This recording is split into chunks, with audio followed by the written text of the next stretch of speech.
You found London Taxi Radio, the station for London's taxi drivers.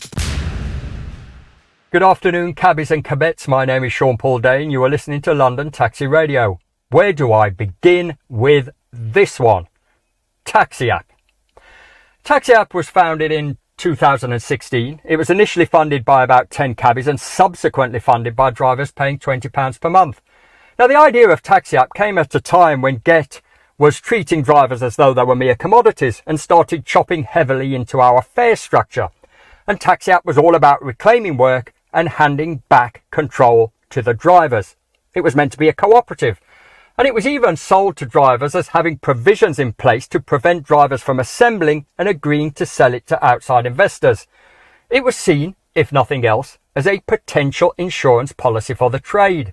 Now, fast forward to February the 14th, where there was a presentation to encourage drivers to vote to move Taxiapp from a cooperative-based model over to an investor partnership. All's very well, I hear you say. Well, apparently it isn't. With Taxiapp, the drivers were always meant to be the bottom line. And now suddenly it is set to be controlled by an outside investor who, along with 4 self-appointed directors and an MD, will collaboratively own the majority share.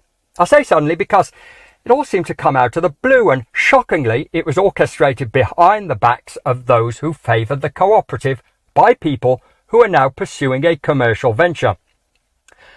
The problem I have is that we've seen this happen many times in our trade, haven't we?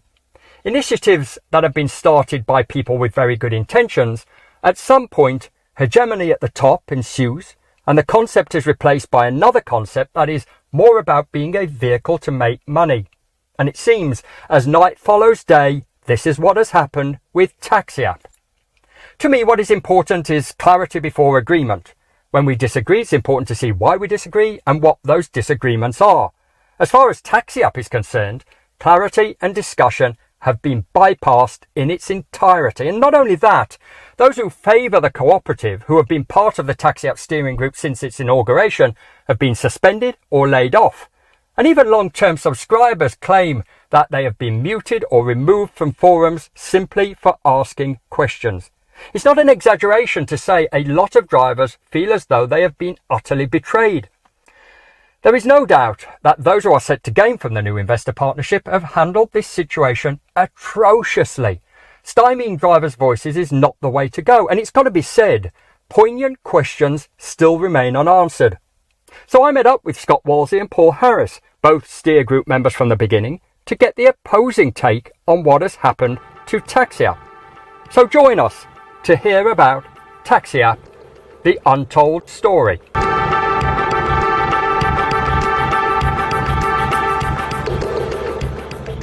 Okay, I'm joined now by Scott Wolsey and Paul Harris, both respective Taxiapp steering group members and have been a steering group member since the start of Taxiapp. I'd just like to start, Scott, with a discussion about the early days of Taxiapp. I'd like to talk about how it got kick-started, what its structure was, but I'd like to rapidly move towards the vote on February the 14th, where it was proposed that Taxiapp move from a cooperative-based model over to an investor partnership. I'd like to talk about the implications of that, and I'd like to talk about where that leaves the cooperative to date. But before we start, I've got to lay my cards on the table because I'm not impartial, and I was an original Taxiapp cooperative director, and it would have been my opinion back then, and it's my opinion now, that any outside investor who has a stake in Taxiapp and therefore has a say in the future direction of Taxiapp is diametrically opposed to the principles of why Taxiapp was set up in the first place. And I'll go even further than that to say that I think the way they've gone about it is a betrayal of all those who sold Taxiapp as a cooperative. It's a betrayal of everyone who thought there were provisions in place to stop the app from being sold to the highest bidder. And it's a betrayal of everybody who paid £20 a month to make the cooperative work. So that's my position on it. So we'll start, Scott. How did we kickstart Taxiapp and what was its structure? Well, we kickstarted Taxiapp in 2016, in the summer of 2016. I was invited into a group that were looking to get an app going for the trade. It was looked to be a trade app. While I was invited, I knew Paul through other taxi initiatives, and knew he would be a good asset to Taxiapp going forward. He was, I'd solely had the taxi trade at heart. So we quickly got together. We group funded to the sum of £250 each. That sum wasn't a random sum. There was a precise sum, because that enabled us to buy a white label app, driver's app, so that we could get the whole thing started. Just for those that are not overly familiar, Scott, a white label is a product or service that's produced by one company that other companies rebrand or customize by putting their own trademarks on it, and it appears as though those companies own it, when in fact they haven't had any of the costs of the tech or infrastructure. Nevertheless, a lot of companies use white labels, don't they? And Taxiapp was no different, until at least they had the funds to develop their own app. That's about right, isn't it? Well, the white label, well, to start off with, I mean, it's not quite that simple, I don't think. You've got £2,500 to buy a driver app. You've then got to buy a passenger app. So the steer group funded it themselves. They then all the steer group had to go out and convince the rest of the trade that this was a good thing. This was we were creating a new app that was going to be owned by the drivers, not for profit, not for sale, solely for the benefit of the drivers, 100% of the fare.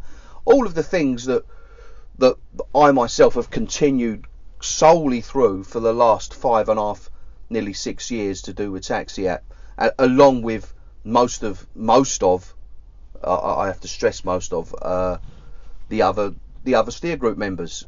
And so we've gone out there. We've then got 300 drivers on at £20 a month.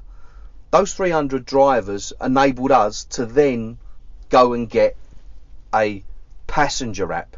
Once we had them the promise of them being on, to be quite honest, I think I put it on my credit card initially to get the passenger app, and I was quickly paid back by all of those members. So those members, that our first founder members, paid for the passenger app. That was their part. It was our part in getting the driver app. It was our part in getting the driver app. It was the members' part in getting the passenger app. I just bring you in, Paul, because I remember we were all very excited about being part of Taxiapp in the early days, because I was very glad that you were both on board, because for me, you both had unselfish care for the welfare of this trade, and that was my experience. And also, it was at a time when Uber was encroaching on our market. They still are, incidentally. But also, Get was chopping heavily into our fare structure. And although we didn't see Taxiapp as the solution, we certainly saw it as a potential solution to reclaim some of that lost work and put control back into the hands of drivers. I mean, you was there, Paul. It was a very exciting time, wasn't it? 100%, Sean. I was working alongside founder members. It was a privilege to be invited amongst such a unselfish group of people that wanted what was best for the trade. And you're absolutely right. It did come at a time. It wasn't just by accident that this project started in 2016. It was because of what the other apps were doing. So you're absolutely correct. And we believe that we could have taken Taxiapp to a level in which it would have given much more to the drivers. The drivers were forever complaining about all the different encroachments within the apps, the commissions, the private hire, etc. And we didn't believe that it was in the best interest of the taxi trade. And who wouldn't want to endorse something like that? So no, 100%, it was absolutely the right thing to do. I had every confidence in the people that I saw around the table with me, and I believed it was the right thing to go with. We registered Taxiapp as a company limited by guarantee. We then looked at going through the process of shifting that over to being a cooperative, and we did that. Where did it start going wrong, Scott, do you think? There was initially a trust issue from Hass and Phil with the fact that all other cooperatives had sold their business. You know, the likes of Dialer Cab, Radio Taxis, Comcab. You know, they'd all sold them out to private companies, and Hass and Phil were resistant to signing over to the cooperative without protections against that. That's when we went to solicitors to find out which was the best way to remedy this problem. It was Russell Cook in Putney. I think all three of us were there at the time, and they come up with the idea of having a holdings company and a license from a holdings company direct back to a cooperative. So what was the significance of the holding company, and why was it thought up, and with the idea of it being implemented? Well, the sole idea of the holdings company was to hold the intellectual property and the app, not to do anything with it, but just to hold it. Yeah, that, i.e. the name of it being a holdings company. It's not to make any profit. It's not to gain anything from the cooperative, but merely as a bank to hold it, and that in turn being gifted to the holdings company from the cooperative when we changed over. It was meant to be licensed back for a measly sum of £1. So again, making that contract valueless, but giving the cooperative the sole use of everything within it. That in turn means the cooperative effectively own an app but can't sell it, and that was the entire reason for the holdings. So was that ever ratified between the holding company and the cooperative? Was it ever legally signed off? No, it wasn't signed off. So everything remained in the cooperative when we moved over. As far as I'm concerned, we moved when we was a CLG. We didn't start up a new company. We moved one business, changed that company's entity, and became a cooperative. Yeah, that is not what's happening now, I might add. So, but we then became a cooperative. So the cooperative owned everything at the time. Yeah, we was then meant to sign a license agreement with the holdings company. Yeah, the holdings company was set up a couple of weeks later. We then looked into the fact of what we own and what we don't own. We approached Codian, who were our developers of the app that we were using at the time. It was then reminded to us, because I was unsure, but we then found out most definitely we own the skin of the app, we own the data, we own the artwork, but we didn't own the source code, right? And the source code is obviously what runs the app itself. So where did that leave the relationship or the purpose of the holding company? Well, the purpose of the holdings company was less important then. Right? It was less important because the app couldn't be sold. Right? So we was safe. Right? But there was no necessity to go anywhere with it at that particular time. Okay, we'll come back to that because it's important. There was a problem with the tech on the app, though, wasn't there? I don't think it was any surprise to us that there was an infrastructure problem. There was lots of glitches on the app. I don't think it was a surprise to drivers who were trying to use the app on a daily basis. What were the problems there? I believe, what I've been told is that when drivers were registering on the app, our app only allowed a certain number. It didn't have the facility to have every member on the app at the same time. which in turn stopped other drivers from signing on. Others were getting work, others wasn't getting work, and then you'd turn off your app, or you'd sign off and sign on, and you'd get back on, and effectively someone else would get knocked off when would happen. I think we went to Tickle Media, and they had a look at our app. They were initially initiated to give us a branding and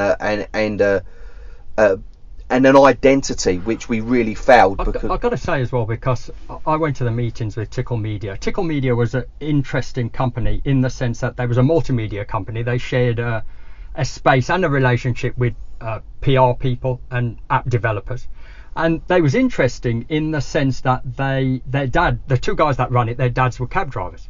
And they used to get a cab via Get, because they were based in Farringdon. They used to get a cab to King's Cross, because they had lots of equipment, pretty much on a nightly basis. And that fare was about £6 or £7, which it would be. And then it quadrupled in price because Get was applying their technological fee. And they thought, well, this isn't good value, and it's also not good for the taxi trade. And so they toyed with the idea of developing their own app. And then they was introduced to Taxiapp by a dutiful cab driver doing the right thing. And they thought, well, we don't have to develop our own app because the Taxiapp is in existence. Except when they was using the app, they discovered there was a technical problem with the app itself. And that, like I said, that was no surprise to us. It was no surprise to drivers. And so they reached out to us to have a chat with us about it, to see if they could help with sorting it out or marketing, because they'd never heard of it. But they quickly identified that the tech being used was either dated or incompatible, and they wanted to look into the back end of it. And I think a rudimentary investigation by them identified that it wasn't ever going to work, but they didn't know, without a further investigation, they didn't know whether they had to strip it right back or replace it completely. The problem is, at the time, this was met with a huge amount of hostility by Hass and Phil, who was adamant they didn't want Tickle Media to look into it. Not only that, they didn't want us attending any meetings with them, or vice versa.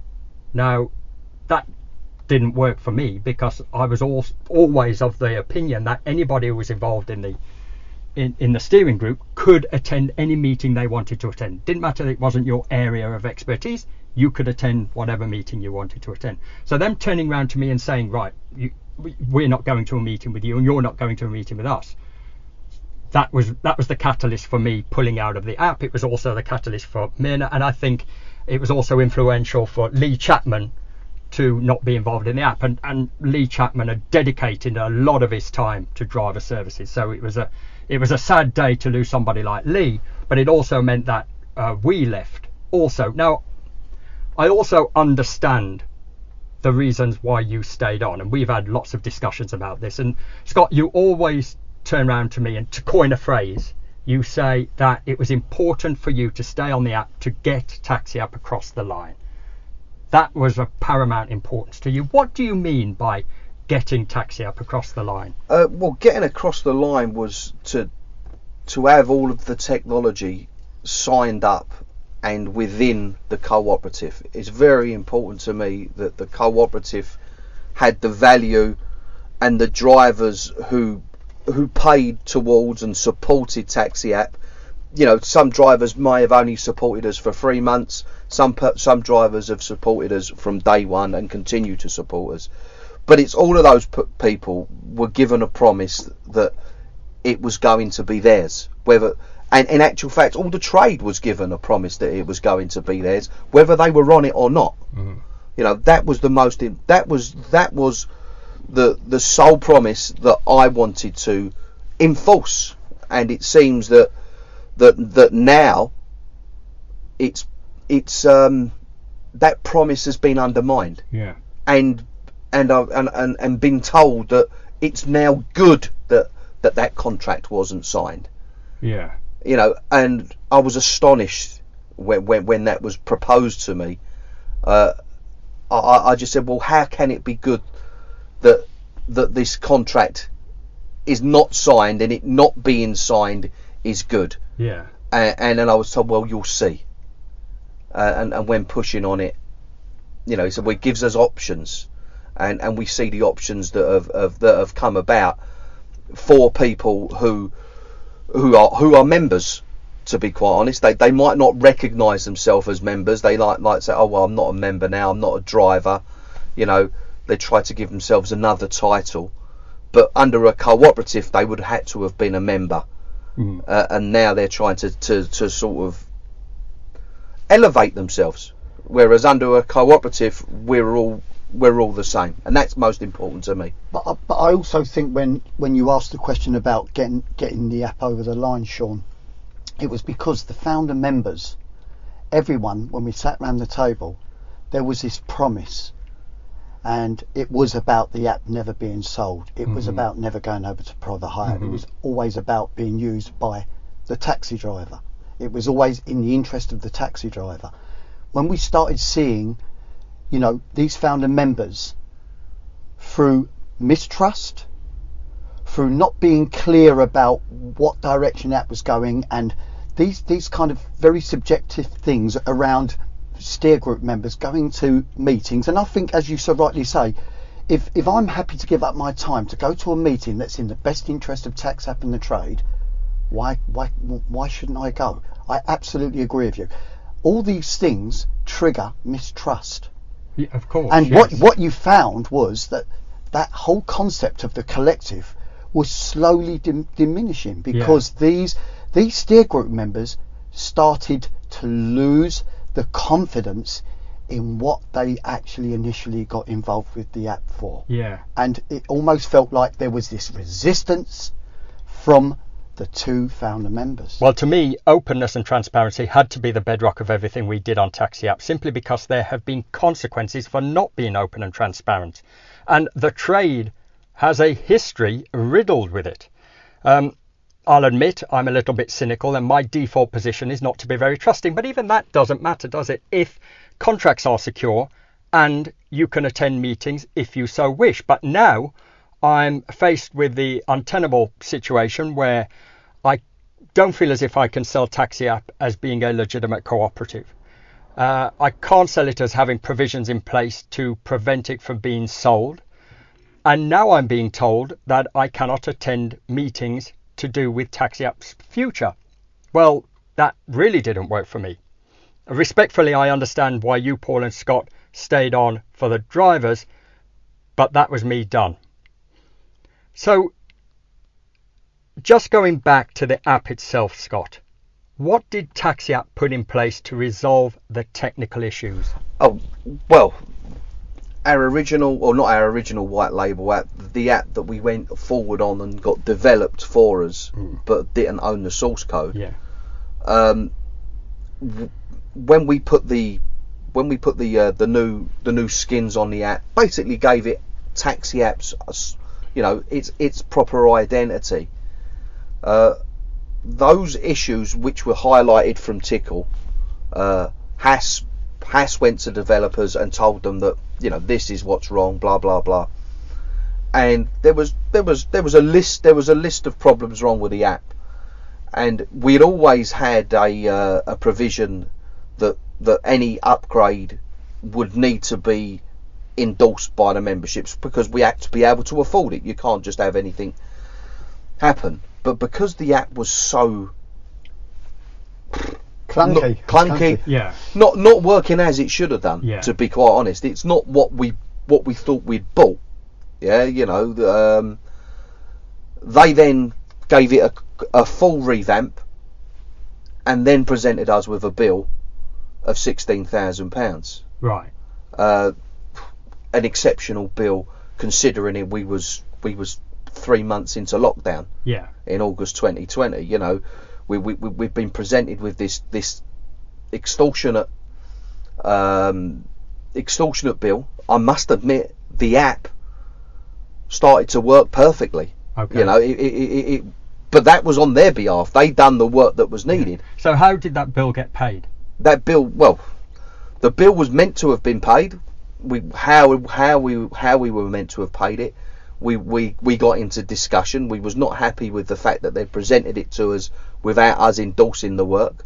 And as I said, the work was definitely needed for it to happen, for the app to work properly. So it wasn't the quality of the work, it was the fact that it was presented to us on an affordability basis. I think initially the contract was that anything above and beyond £1,000 would have had to have been confirmed to Taxiapp before the payment was made. Right. So I think that was the initial issue that we had. So Taxiapp still has an outstanding payment to make. Yes, it does. There's a £16,000 bill there for the app that's ceased. It wasn't Right, an agreed okay. amount. It wasn't an agreed amount. Yeah. But it was presented to Yeah. us. Okay. Has then come forward and said, "Well, I don't want to pay it." Right. Yeah. Was this a collaborative decision? There was four of us in the room. There Right. was four of us in a virtual room. Has come forward. He goes, "No, I don't want to pay it. They're having us over a barrel here. That's far too much." And he was forever trying to reduce the amounts. Phil was in agreement with him. Paul and myself were we're of the basis of you pay what's due.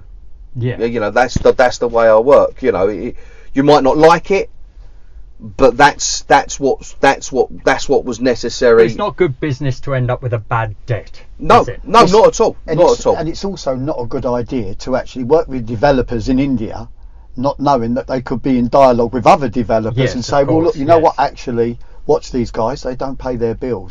It's a possibility. It might even be the same company. Exactly. But it was, from what Scott's saying is, it was, on our part, we didn't believe it was the right thing to do. What we would have agreed on is possibly paying back bit part payments, Yeah. because we would, because of getting hit with such a big bill. But of course, if you want So to, they're not paying. They're not I paying the wasn't. I bill. wasn't comfortable in not paying the bill. So they've not paid the bill. We Now come. what We happens? come to an agreement. Well, what happened was, the four of us have got there. Paul's not happy. I'm not happy. And then you've got Hass and Phil that's saying, "Well, no, we don't want to pay it." And then you're saying, "Well, how are we going to get round this?" Because we've got to pay them, because we've got to move forward. And Hass, on that part, has come forward and said, "Well, I can get a new app for £18,000 with all the bells and whistles on it." How much would you say, Scott, just roughly, not the brand new app, the one that is now defunct, how much would you say was spent on that app over the period of years? I would say it's got to be around £50,000. At least £50,000. So I couldn't give you the Yeah, exact. so I've no longer got £50,000 access to the accounts to crunch all of that Yeah. together. I could possibly get that at a later date if you no, if so but choose. £50,000, and now the idea that you can build a new app that will have bells and whistles on it, that will be faultless, for £18,000. Isn't that a little bit unrealistic? Well, I thought it was unrealistic, but I'm assured by our tech man that this is what they can do. This is what he's been promised. It would have had geo-fencing on it, nearest cab. These are the things that were most essential to me, was nearest cab and the geo-fencing, which enabled us to go nationwide with the app, bring on yellow badges, which is what I've always wanted to do from the beginning, because you can't have a real trade app without having everyone on it, or the ability to have everyone on it. So on that essence is what swayed me to go with the new developer, and eventually we come to the agreement that would have been the way to go. And well, that's what we did do. That isn't what we should have, or what we And it's fair to say that the app doesn't work that well. The app doesn't work. I think that is it. An app only works if it works in its entirety. Yeah. If it doesn't work in its entirety, it doesn't work. And if we look at it, who now owns this new app, who owns it? That is a very good question. The first 2 down payments were made directly from the cooperative to the new developers, and they are called Suntec. They were 2 instalments. We had one in the end of August for £3,000, and another one shortly in 2021 for another £3,000. So as far as I was aware, we'd paid £6,000. Also, when we moved from a limited company, or Taxiapp, the CLG, and everything was moved over to the cooperative. We had Amazon AWS servers. In the building of this new app, and because of time differences and things like that, it was explained to me it would be better for us to have new server providers in the UK. Phil went to see them in Soho. He seemed to be very confident of what they could do, and he said we can transfer the data from Amazon over to the new server providers with the new app. Now, I was fully confident of a contract being signed, a license agreement that would have signed that back straight into the cooperative, but it seems that is when the data has been removed from the cooperative ownership and over to another company of which I don't know whose name is on it. Yeah, it was not divulged to me. It was a presumption it was within the cooperative. I wouldn't have no reason to think anything different. But is this why Phil seems so confident that he owns the data? Because he's effectively taken it away from the cooperative and put it somewhere else and put his name on top of it, without an endorsement to say that it is his. Yeah, that is the most part. There's no endorsement there to say that it belongs to anyone else. It is merely, as I would say, you are carrying the luggage in someone else's car. Yeah, It is not your luggage, it is the cooperative's luggage. Although it went very quiet during lockdown, there was a lot of operational planning going on in the background to shift Taxiapp from being a cooperative over to an investor partnership. How involved in that process were you? About as much as that silence you had just then. And that comes from both of us. Really? Absolutely. What's your current positions within Taxiapp? At the moment, I am a suspended steer group member, stroke possible director. Who's to say what's going on within Taxiapp at the moment? I was suspended mid January, just prior to the proposal getting forwarded to the members. That stopped me from being present at the proposal, at the presentation, to give any alternative view or cooperative value to then moving over. It was that made it a one-sided proposal, even though, as I think I've already stated, that it was a non-cooperative vote that allowed it to happen. Also, it meant I had no sight of the bank to see what payments have been made. Yeah, I've now had no vote or sight of any decisions, because I'm, as a steer group member, the only one who's in favour of the cooperative. So to have any oversight of any decisions that are being made has been taken away from the members, and I think that's a travesty in itself. What's your position, Paul, on this? So very early in the beginning of this year, I was also suspended, and then for some reason that suspension was withheld, and they said no, obviously your suspension doesn't exist anymore. So I asked, could I have access to all the parts that I had an involvement within Taxiapp, and I received just a very direct email from Taxiapp via Martin Franks telling me that you haven't done nothing for Taxiapp in the last year or so, and you're no longer required. We haven't got a position for you. And I found that quite insulting because, like I say, I was much in favour of the cooperative, and it was always about transparency and informing members. And I felt that this was a real failing on their part because they didn't want any connection to the cooperative. Yeah, and one of the biggest problems I have now with it is there is no oversight. So there is no trade oversight. They own collaboratively with the outside investor the majority share. And beforehand, the cooperative was the oversight. And now that's the problem because there is no oversight. Well, I think that actually came from me and Scott. If anything, more so from Scott, because Scott in a role as a director, and fundamentally through Scott's passion within the cooperative about what it meant for the drivers and particularly for the trade, because they both run alongside each other.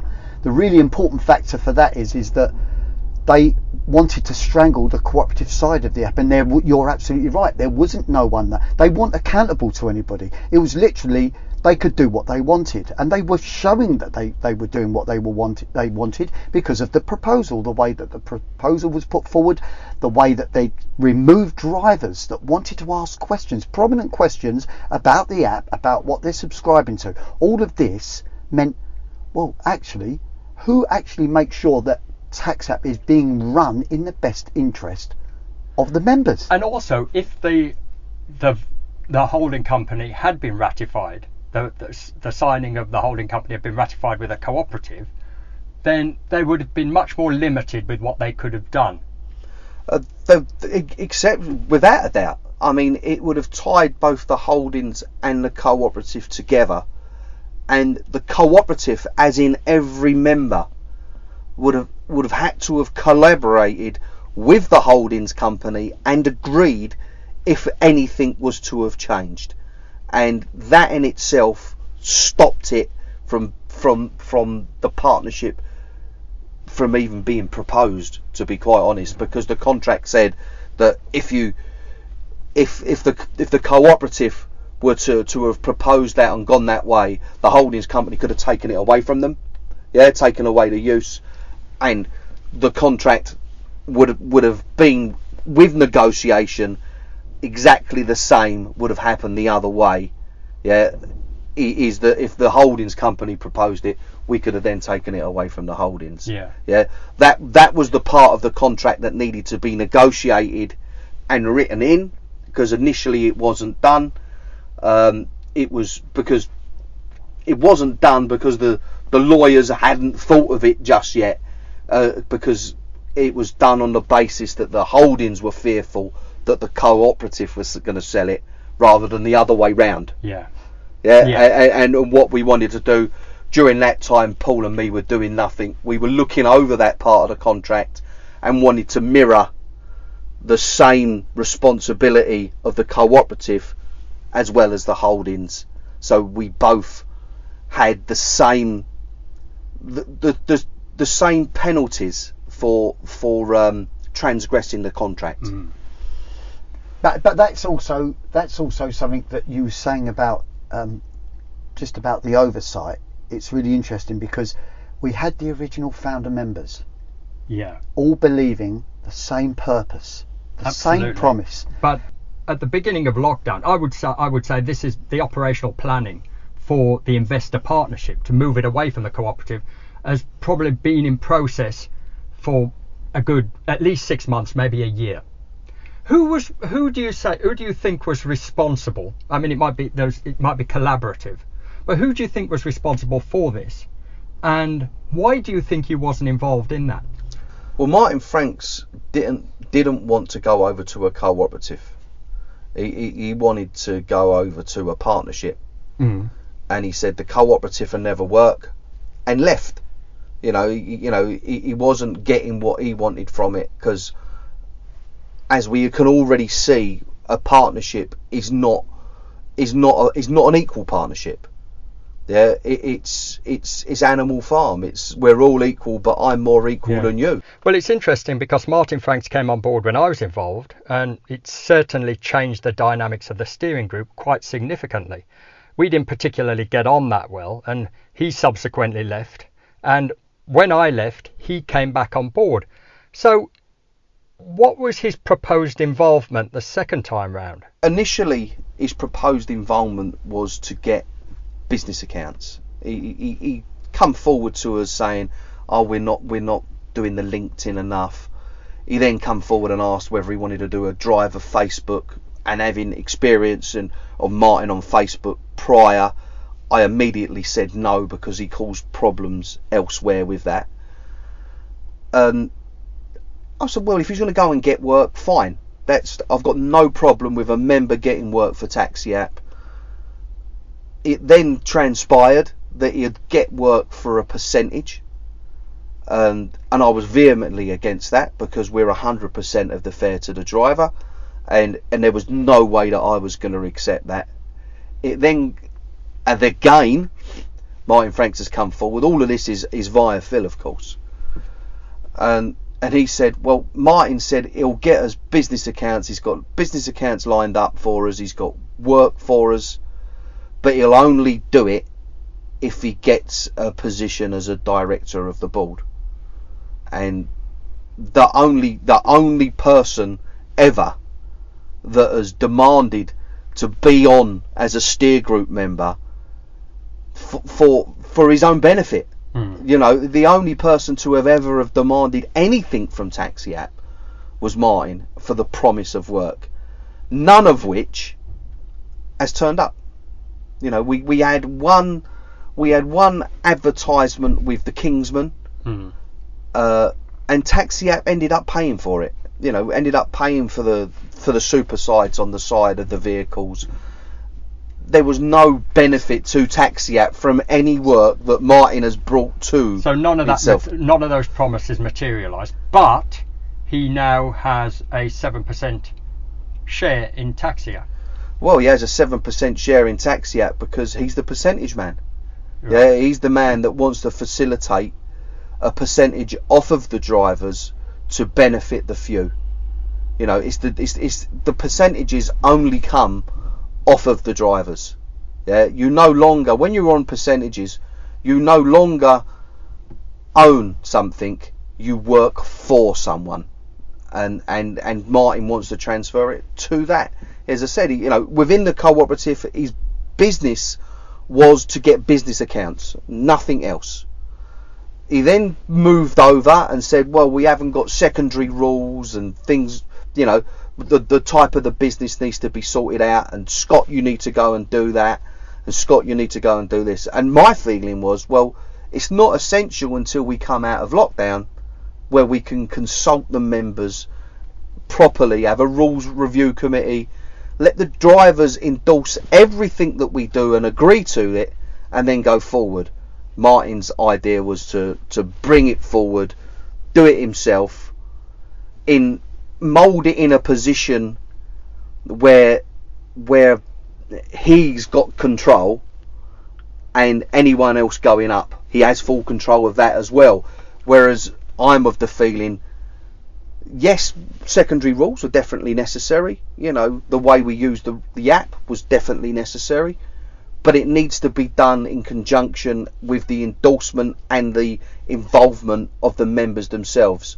For them, it's no point putting on a rule which the drivers don't agree to.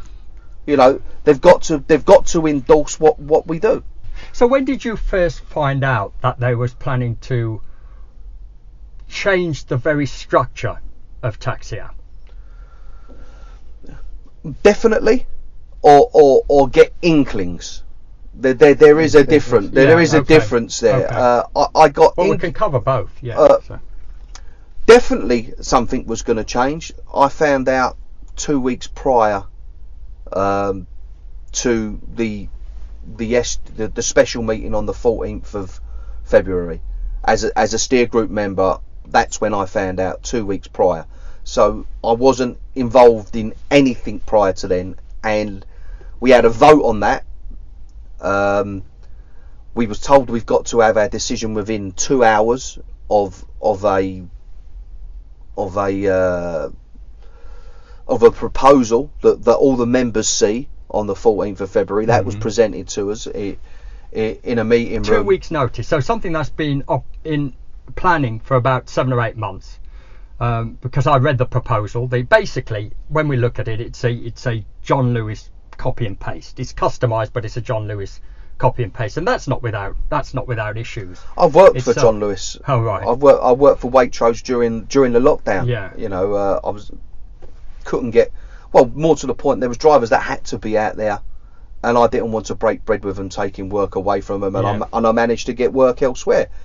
And I know the way that the partnership works, and I've spoken to the drivers and the people that work within it, and they're not 100% happy with it. Well, 2 years ago, the cleaners took John Lewis to court and won because they were being underpaid.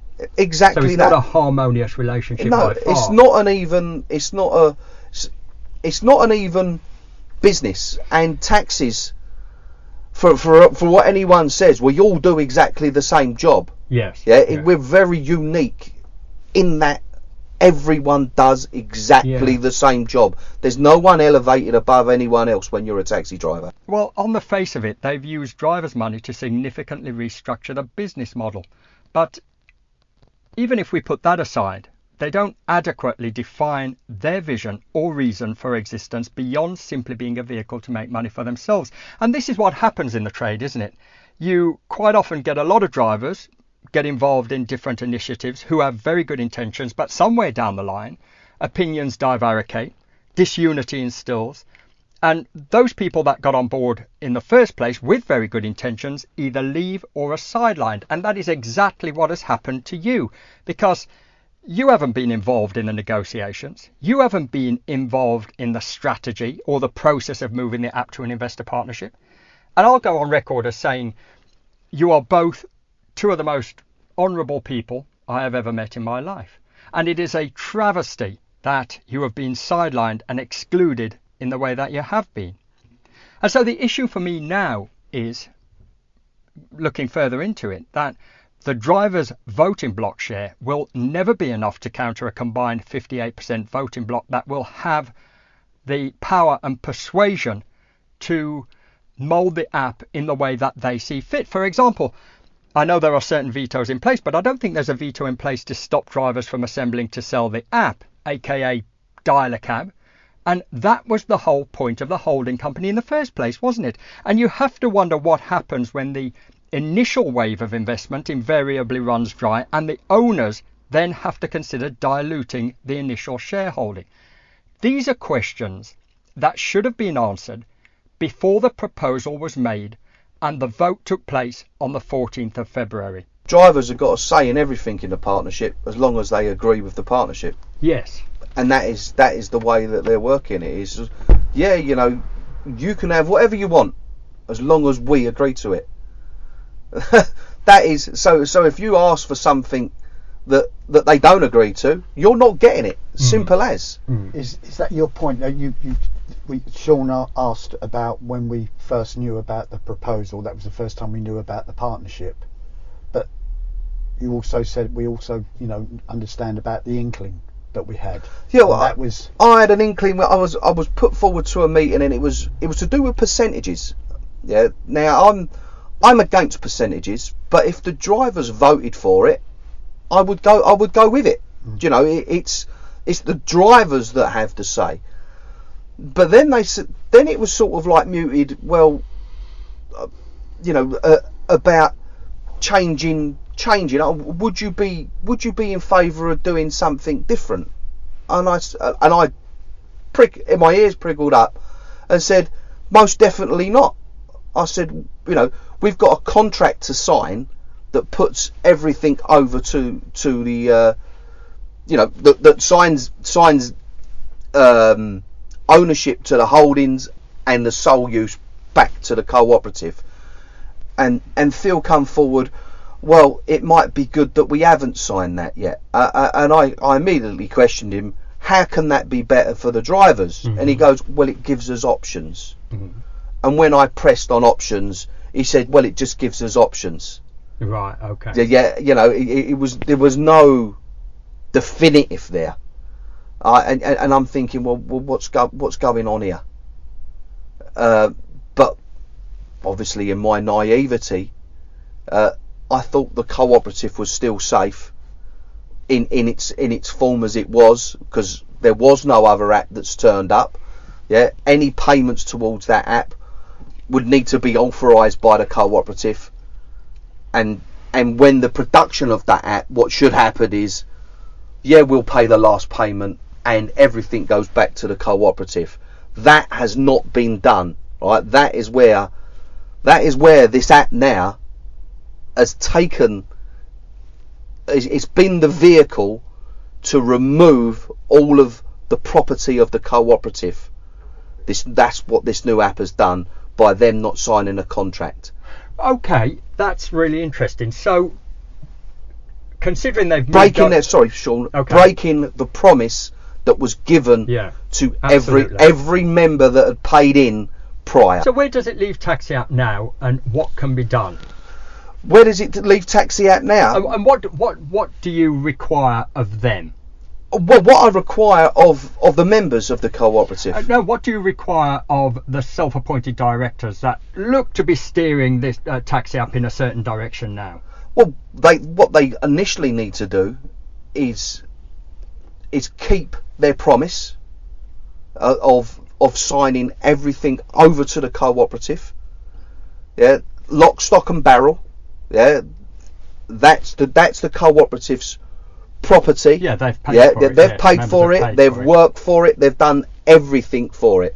Yeah, you might have a self-entitled position and you feel that you own more, but you didn't have to be there. Yeah, you're there through choice. You're no one's compelling you to do what you're doing. You're there through choice.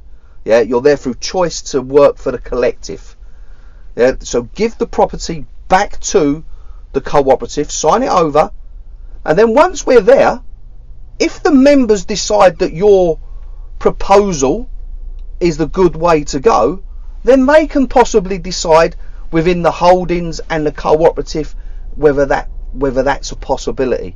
Yeah, but the cooperative should have the strength, and what's happened here is the holdings have taken that strength away from the cooperative, put us in a weak position, and then suggested to go somewhere else why that possibility was still available.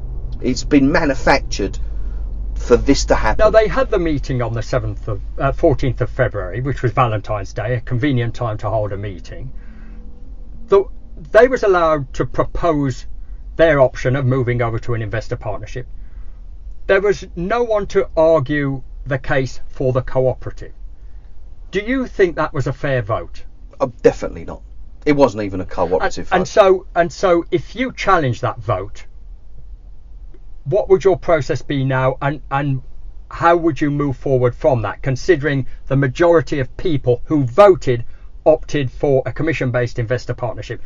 What would you do now to challenge that? What would I do now? Well, as I said, we've already got the possibilities of a cooperative app, so that gives us, in the future, that was supposed to be available by June, September, which seemed a very long way away at the time, but considering where our app is at the moment, and we're nearly in May, it's no time at all. Do you recognise that vote as being a valid vote under cooperative rules? No, not at all. No. But no, I also the reason being there, Sean, is that you're meant to give prior notice 2 months beforehand, and 2 months beforehand for a change of business like that. It's because it's not a cooperative vote. It's not just sort of like on percentages. If it's on percentages, you can give 2 weeks notice, but because you're changing entity, you need 2 months notice. And when that meeting was made, everything was need to have been put forward then, so members could deliberate and discuss prior to that vote. What were the legal implications behind the vote on February the 14th? Cooperatively, the vote was put towards us. We was told that we had 2 hours to vote on this, and it was via a WhatsApp room. I immediately voted against it, and the other steer group members voted in favour, other than Paul. Paul abstained right at the end, believing his vote to be not worthy, because there was a landslide majority against me. Now, none of those that were going to get a benefit from it are allowed to vote. You know, there's 4 directors in there: Martin Franks, Damien Wakeman, Hassan Chauf, and Phil Ferringo should be exempt from that vote. They should have no say in what going forward, what should be proposed to the members, because they all of those 4 were going to gain from it. And they were going to gain from it via a percentage within the partnership. So they should be exempt. That would have left Paul and myself and another member who wanted to be anonymous, who I believe shouldn't vote because of that, which is Jay Nicola. Right. He's no longer anonymous because he actually voted.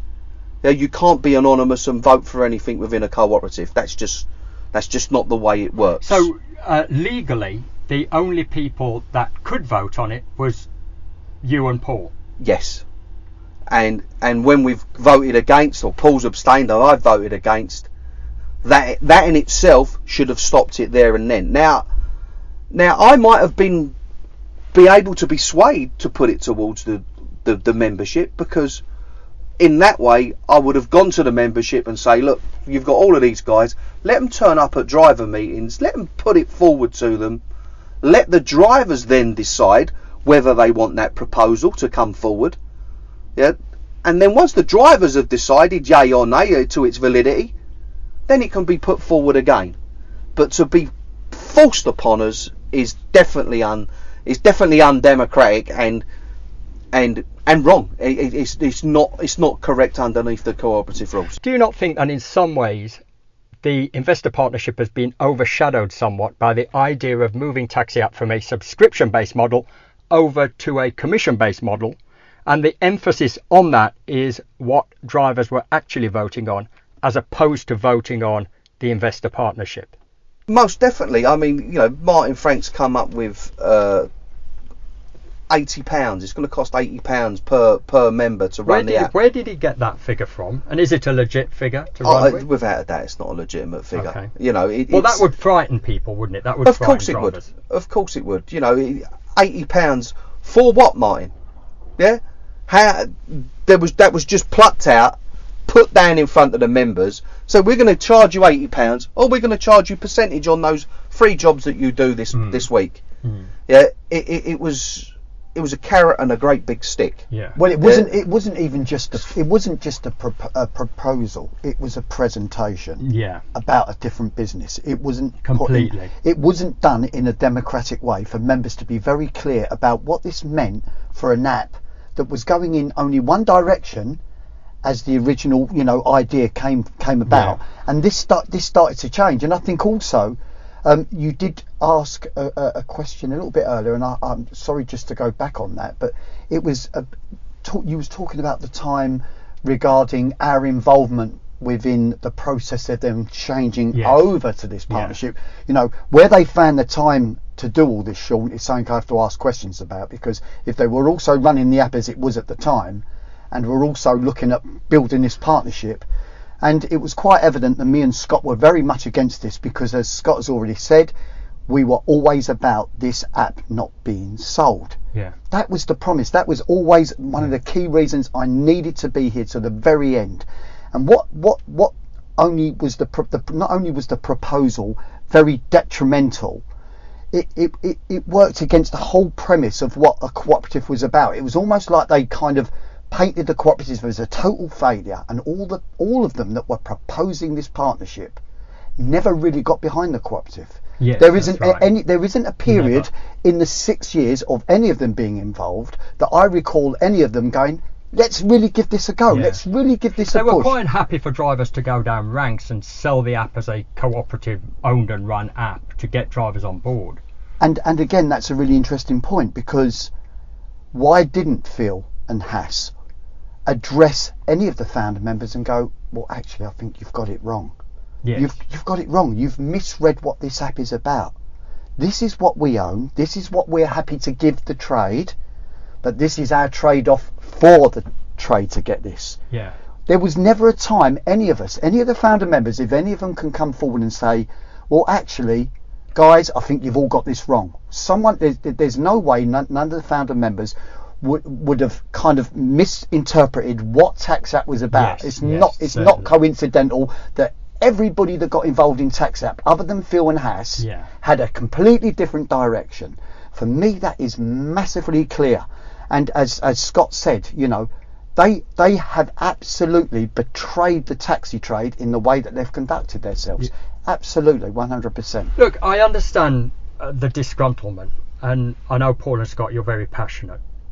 You're calling for a special general meeting now, aren't you, Scott, to try and sort Peter this Keenan out? is calling for a special general meeting. We had which transpired to be an unofficial driver meeting because the board of directors wouldn't endorse it, wouldn't turn up, and Peter Keenan proposed that we have a special general meeting for the board of directors to answer questions, and if those questions are not answered sufficiently, for them to be removed. Right. And what's the potential of that actually happening? Well, we're going to need at least 80 members to agree to that special general meeting, and the board of directors, once we've got those 80 members, would then have to organise a meeting within 2 weeks. If they don't organise a meeting within 2 weeks, the meeting itself can organise one for 7 days later for them to attend. But it's essential that members, current members, still paying members, sign for that special meeting and attend and vote, and for all members to decide the direction of Taxiapp, not the way that it's been done at the moment. Is that we were railroaded through in a non-cooperative presentation, with no alternatives, with no real input from the drivers prior. You know, with an unfettered access to those that were asking the questions and how they would be presented to them. You know, we needed to be, for something so important, something for 5.5 years to be decided in 2 weeks. Is abhorrent. Because of our consideration for the members. Yeah. What me and Scott was very much opposed to was the email that we both received from Taxiapp telling us not to vote against the partnership. Yeah. And that for me just said more about their actions and their behaviour. And just going to the point about why members should be interested in getting this special general meeting is so they can be clear about exactly what Taxiapp's intentions are, so they know exactly where it's going, where it began, and any prominent questions they feel they need to ask. Because I'm quite confident that the average member that has been completely supportive of Taxiapp are not clear. Yeah. There's no narrative for them to actually look at and go, yep, we can see where this is going and we can see why this has changed. There's nothing there. The communication is non-existent to the point. The only way members actually got information about failings within the app and any kind of updates was through forums that were created. Yeah. And when all this started going a bit messy, myself and Scott were putting valid messages in those forums to inform all the members. And by the way, we put those in rooms where the board of directors were also, so they could hear these messages. There was nothing hidden from me and Scott. We believe that anything that goes out, but it seems go out to anybody everyone that has criticised Taxiapp or what is happening with Taxiapp, be it the app or the investor partnership, they've been systematically removed from these forums, haven't they? Muted. You know, you're not being able to impart your opinion or any facts that you might want to furnish people with, you've just been excluded. These are paying members that are being excluded. Yes, indeed. Yeah, I've had phone calls and messages to say, Scott, I've been removed from the Taxiapp forum, and then when we've gone forward and questioned them about it, it's now been said to us, well, they're not official Taxiapp rooms. Okay. So they're trying to say, well, that's got nothing to do with Taxiapp. Yeah. That's not official. When you consider these were promoted within Taxiapp via the app, via messages to join these WhatsApp rooms, and they've been saying that they're not official. I can't see how that's the case. And what's incredible about this, Sean, is the fact that these are paying members. Mm-hmm. They've contributed to getting Taxiapp to where it is right now. It's not for me or Scott to decide the direction they want to take Taxiapp in. Yeah. What they need is the information, and they need the for and against. Everything shouldn't be in agreement if there's something to disagree with. And a forum is about asking questions, and more pertinently, it's about those questions being answered. That's the whole point of a forum. Well, the thing is the question could be quite easily answered, yeah. And if it's if someone's been given the wrong information, it could be dispelled, yeah. And you go forward. But likewise, if it's something that they haven't thought of, they can think, oh, hang about, we need to rethink this. But what it is, they're on a train, and they're going in one direction. And if you're not on that train, you're being alighted as it goes along. Yeah. That they don't want you. They're not interested in those that have built this train. I just want some final thoughts, because we've got to wrap this up. I just want some final thoughts from both of you about how you feel about what has happened, and also about the people involved in what has happened. So just some final thoughts on this. Well, I feel totally betrayed. That is it. I feel totally betrayed in the way that they've spoken to others. Yeah, I feel totally betrayed for the drivers. Yeah, that's more to the point. I can, if it was going a different direction and I didn't agree with it and I was moved on, fine, that's me. Yeah, but the drivers have been betrayed from the beginning to now for someone else to benefit, because they are not benefiting from it. Yeah, they are not getting the platform that they deserve, the work that they deserve, for the control and the security that the app was meant to bring within our trade is now being given away, because it's now being given away to another corporate which will do whatever it wants for profit. It needs a profit. Within the cooperative, that wasn't essential. It was about our working practices, and now they're about to be run straight over again. It's been given away, or it's been taken away by those that would betray people they would work with for 6 years and look at each other in the eye across a room. They're completely untrustworthy in any of the decisions that they make. I myself personally I feel betrayed as well. I'm more angry for what I've always sold to the drivers. As you put earlier, Sean, we were pretty much the face of going down the ranks with yourself and Myrna.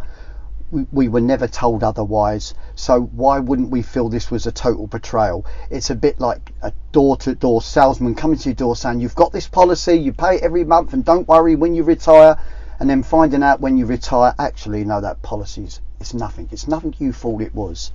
To actually look in the eyes of taxi drivers that work bloody hard and care about this trade, and by the way, a lot of the drivers didn't even put the app on, but they truly believed in what it was about and how they felt it was going to change the dynamics of what these apps were doing. All these things were fundamental reasons why the founder members got together, and it would be an absolute tragedy if these 4 board of directors, and I've got no angst against them as individuals, working as a business, I'm really sorry, that's how they saw it. This was not a business venture for me. When I got involved, like everybody else, it wasn't about money. So for me, they need to be removed, and everything needs to be given back to the actual members of the cooperative. And if they want to go off and do their own business venture, then that's fine. But I don't want part of that, because that's not what I got involved in. I didn't do this for individuals to benefit. I've done it for the trade, as all the founder members did. And I urge every taxi driver that's a member of Taxiapp, please make your vote count. Please sign for a special general meeting so that we can get every single question answered. That will clear your mind as to the direction of Taxiapp, so that you will ultimately make the decision, the direction that Taxiapp goes in, not myself or Scott. It will be ultimately down to you. So please take that opportunity. Thank you. To add to that, Paul, the SGM is for those questions to be answered, and they should be answered thoroughly and honestly. And if they're not answered thoroughly and honestly, we need to remove them, or propose a vote to remove those individuals which haven't answered honestly or competently, so we can have a new directors within the cooperative and find out what, as a collective, we own and don't own, and if it's being taken away from us, the legalities in which it has been taken away. I don't think I can ever forgive Phil and Hass and the other two board of directors that are presently in place. I can't forgive them either, because for me personally, they're all party to what's gone on. The interest was always about what it meant for the drivers, for the members, and also more importantly for the trade, because this app was representing the trade because of everything else that was going on. We seem to have forgotten that. And for me, my loyalty to Phil and Hass to see this through, because of the original founder members that had been either removed or stepped back for unknown reasons, of course, and personal reasons, didn't stop me from what I believed in. And I was loyal to what we wanted to do. And what they done is, their betrayal isn't something that I feel. I feel it for every single driver, that all of us, that we told them and promised them that this was never going to be sold, ever be sold. That was the key factor for me. And more importantly, those drivers then went out and they professed that to their customers. This is what they told them. This was the unique selling point of Taxiapp, that you were supporting us while we were supporting you through a great initiative. And the greed of the very few have destroyed this. And I would never get involved with a trade initiative after this experience, because to me, if you haven't got something written down in writing, which is the greatest tragedy, because it should have been done vocally as a trust. It should have been on that, and that's initially how it started. The fact that you can't even trust that process now leaves the trade in a much worse place than it was. And that is the sad thing. It's our representation of the trade. All the other apps that have been before, Taxiapp was the one that was saying, we are standing up for the drivers. And Phil and Hass have betrayed everyone within the trade. And I don't think I will absolutely struggle to look them in the eye. I don't think I would much prefer to avoid them for the rest of my working days. I could not get involved in them for what they've done to every single driver and every founder member that I crossed paths with over the last 5.5 years. I don't think I've got much to add to that, Paul, but I'm going to try. For me, it's the deception, it's the deceit that has happened here from day one. We've had from 5.5 years ago, from July 2016 when we formed, we was only ever about the drivers. We was only ever about a driver own platform. Only ever about us as a collective for others. It was not one person in that room at that time was looking for something above anyone else. At that time, no one was looking for any benefit above anyone else. Their only interest was to promote taxis, to give us a platform, to look after our business in the future, whereas where we see other corporate businesses running all over us, doing whatever they wanted, and we wanted to have our own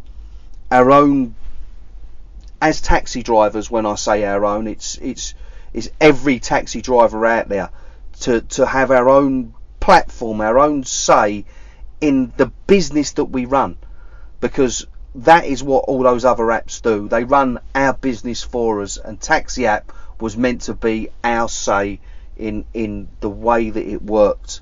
And this has been taken away from us from a 5.5 year deception.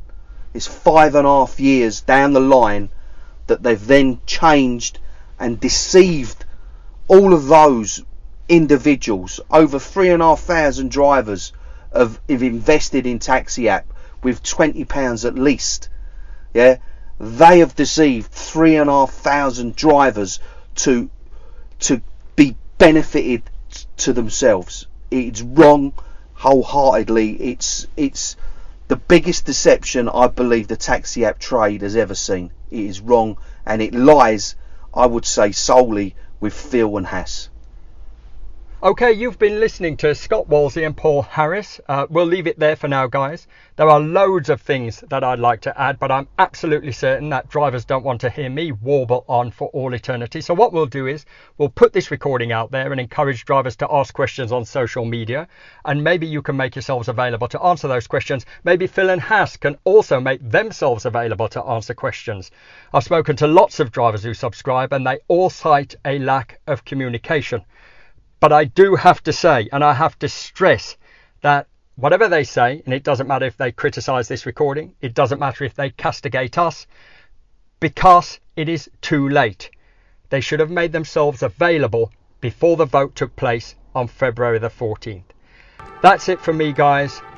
Have a great day, and I'll look forward to seeing you all out there on the other side.